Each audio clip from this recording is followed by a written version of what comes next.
It's the Battle of New York taking place at MSG East, better known as Barclays Center, as the Nets and the Knicks went down to the wire on national television. But let's not talk about the actual game. It kind of felt like the New York Knicks were playing a little bit of a home game on their own, because if you looked at Celebrity Row, if you heard that crowd, even if you heard James Harden at the end of the game, he could not ignore the massive Knicks fan base that traveled over the bridge to make sure they had that home court advantage, even though they came up short against the Brooklyn Nets last night. What you think about it yesterday, Jerry?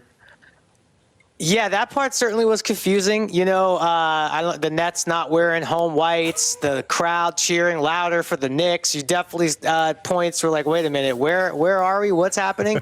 That was a tough loss. Look, obviously, anytime you get a chance to beat the Nets, you want to win that battle for New York. It was a roller coaster. You know, went down big, came firing back, took a lead. Didn't love the officiating, you know. I thought they started calling some Harden stuff that wasn't really happening.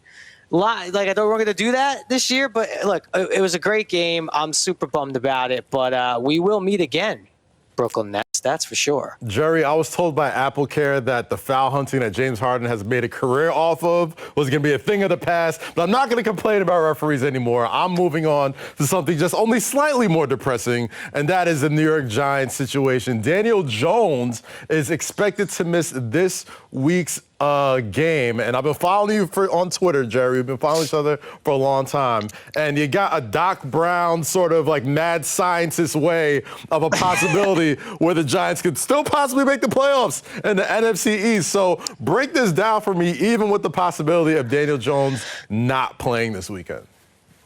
Well, I sent out that tweet before the Daniel Jones news, so that might change. Maybe it doesn't change anything, actually. Who knows?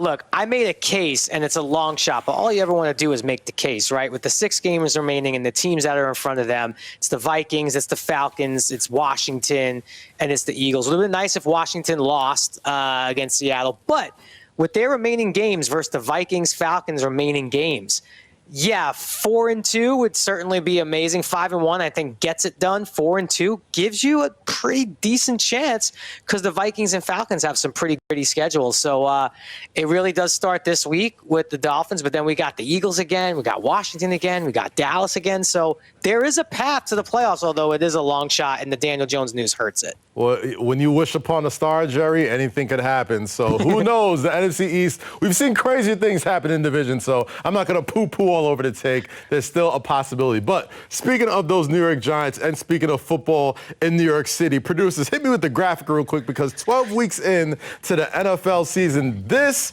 is what the draft order would look like if the NFL season ended today. Look at that. You got the New York Jets with 2 first-round picks. You got the New York Giants right after them with 2 more first-round picks. The first 10 picks, 4 of those are going to New York teams, and even the Philadelphia Eagles found their way in that mix just as well. Is this more of an indictment on how bad football is on the East Coast, or how potentially lucky the teams like the Giants and the Jets can be if they hit on a few of these picks coming up this offseason? I mean, so one thing I did not have on the bingo card was the Seahawk pick would be more valuable than the Jets' own pick. Thank you, Certainly Jamal we're Adams. not thinking about that one. Yeah, the entire East Coast has basically the top 10.